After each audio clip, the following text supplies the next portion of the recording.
Hi everybody, welcome to Live with Chaudhry. I'm near Cambridge today at the Hixton Conference Centre for WRD Plus 2025, and I'm delighted to catch up with a good friend, Liam Taylor, who's the CEO at Axol Biosciences, who is here as a delegate. So, Liam, it's lovely to see you, my friend. First of all, a belated Happy New Year. How are you? Thanks very much, Rizwan, and Happy New Year to you as well. It's good to catch up with you again in person rather than virtually. Well, it's lovely to see you now. First question I'm going to ask you before we even talk about the event and Axol actually is, how was 2024? In all honesty, fantastic. We had a tremendous growth year. We grew by 60%.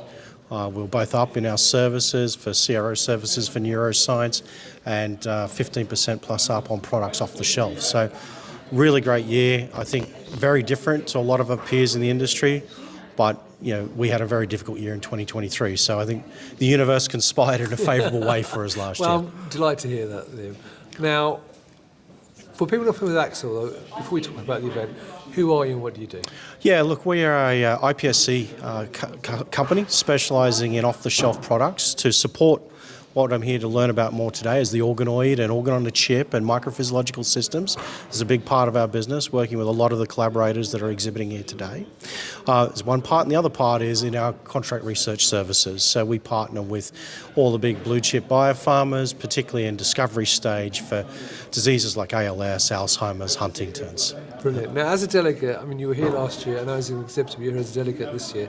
How have you found the event? I mean, what do you think of the talks this year?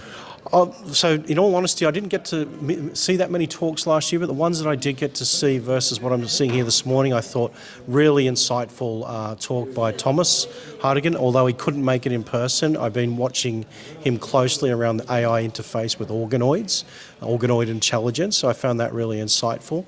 There was the first speaker this morning did some interesting validation between what they call a static organoid model and a fluidic organoid model, and I felt that was fascinating. It's really looking at validation of the different models, and I think the takeaway is it's not one model, it's a mixture to get to your endpoints to give you a better balanced decision-making process and take out the risk in drug discovery.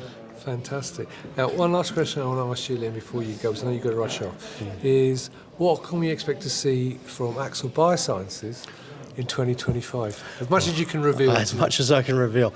Well, right now, we've got increasing demand, so my biggest challenge is releasing capacity. Right. But what we do have planned, particularly in the ALS space, we should have some announcements coming up in the next 30 to 60 days, really drives patient stratification.